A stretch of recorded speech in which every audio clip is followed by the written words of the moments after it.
Hello kindergarten, welcome back to our tournament of books, and we are getting down to our final book selection. We're getting close. So today I'm going to reread for you Trio, The Tale of the Three-Legged Cat versus Hattie and Hudson. And you've heard both of these books already before, but we're going to reread them and see between these two now which one is your favorite. Okay, so I'm going to go ahead and get started reading. The first one I'm going to read is Trio. And let's get started. One night in a garage in a worn out old wing chair, 4 kittens were born. One was black, one was white, one was striped, and one was gray but different. He only had 3 legs, so he was called Trio. Trio didn't feel different. He could pounce, he could sneak, he could jump. Whoops! Well, sort of.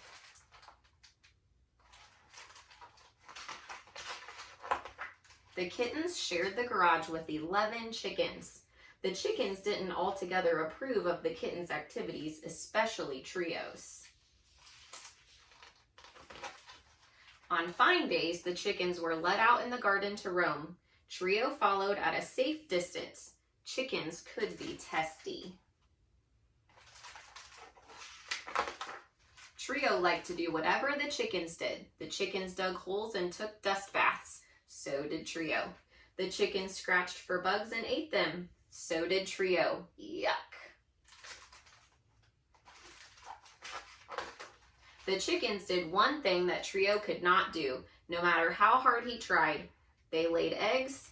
Trio knew he wasn't a chicken, but that didn't stop him from trying something. One day, when the chickens were in the garden, Trio decided to climb up into the hens' nesting boxes. He tried and tried and tried again. Trio didn't give up until he found a way, and finally, he did. Trio came and sat in the nest every day as soon as the chickens left. It was cozy in there and very relaxing. Then one day in the nest, Trio felt something strange. Something was happening. An egg was hatching. All day, Trio watched the egg. The other kittens watched the egg. Even the chickens watched the egg. Finally, a little chick popped out. It was the fluffiest, cutest little chick with 1 leg.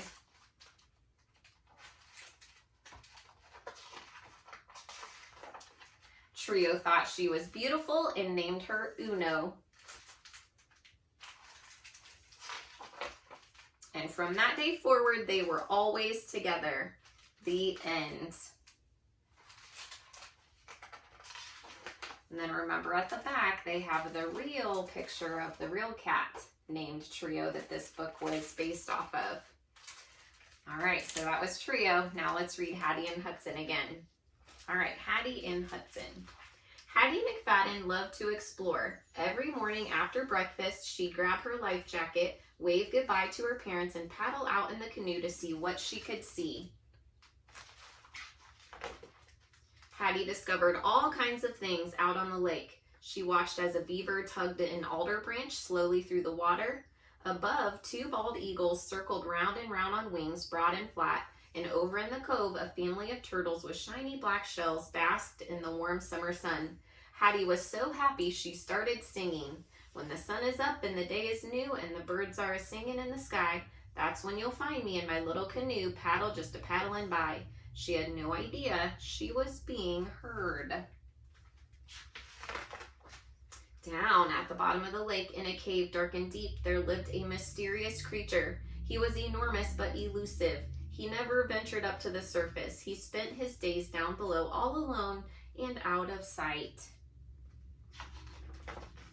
The monster was used to hearing motors buzzing and propellers churning overhead. It was why he stayed hidden in his cave, but today he heard something different. A song, bouncy and bubbly, came echoing down through the water. So come with me, 'cause there's room for two. We'll be together, you and I, out on the lake in my little canoe, paddle just a paddling by. It was so cheerful and charming that it drew the beast out of his lair and up toward the light. He broke through the water, drawn by the music, and there, just off to his right, was a young girl alone in a canoe, singing. Hattie stopped when the thing rose right beside her. She stared at the monster, and the monster stared back, but she didn't feel afraid. There was something in his eyes, the way he looked at her, and the curious tilt of his head. It was almost as if he wanted to hear more, so Hattie softly continued singing. When the sun goes down and the day is through and the moon is a-rising in the sky, I'll take you home in my little canoe, paddle just a paddling by.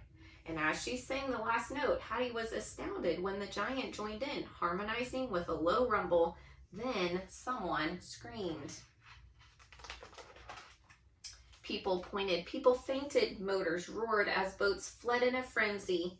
Amid all the commotion, the creatures slid beneath the water and Hattie paddled slowly and silently back to the dock. That night, Hattie tried to sleep, but every time she closed her eyes, she pictured the green, friendly face looking down at her.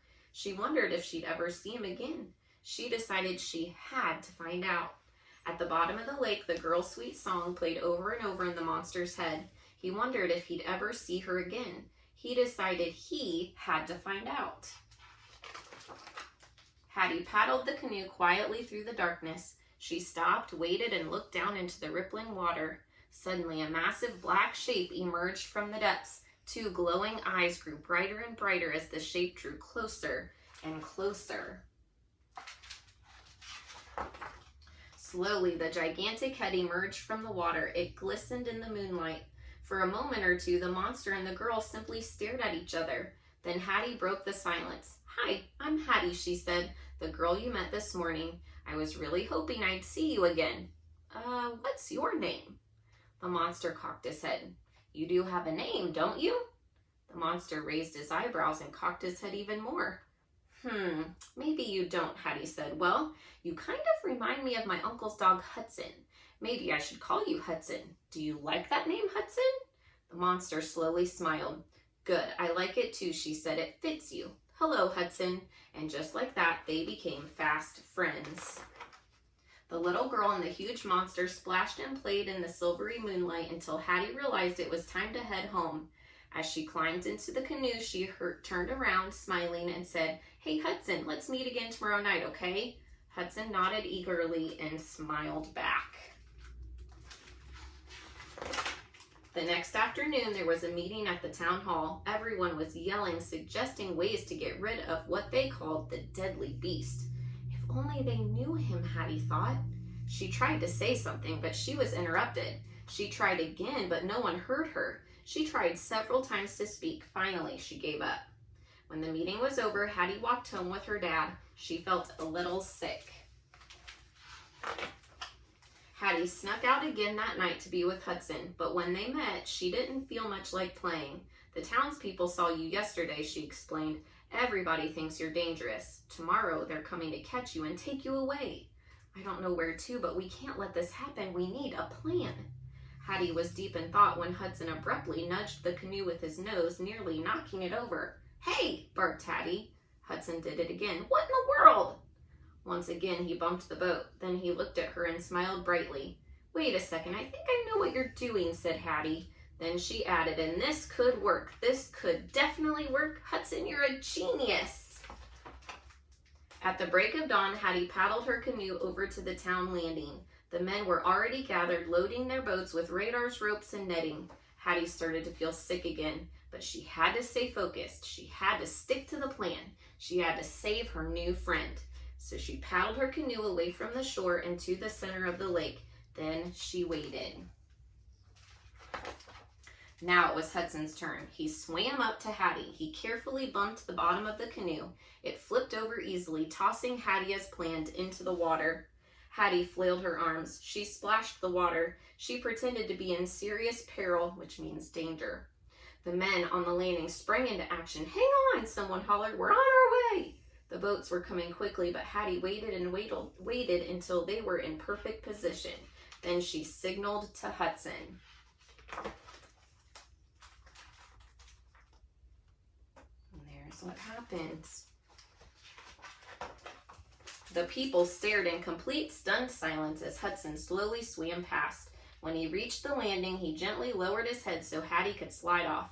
Now it was Hattie's turn to hold a meeting.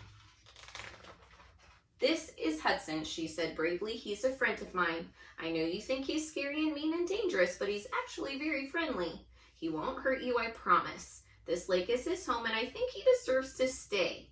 Once you get to know him, I'm sure you'll agree." Hattie paused. Everyone stood still. Then a young boy slowly walked up and patted Hudson gently on the nose. Another child followed, then another. Soon, a few adults cautiously stepped forward. Before long, a crowd had gathered around Hudson. It took some convincing, but eventually everyone welcomed the idea of having Hudson around.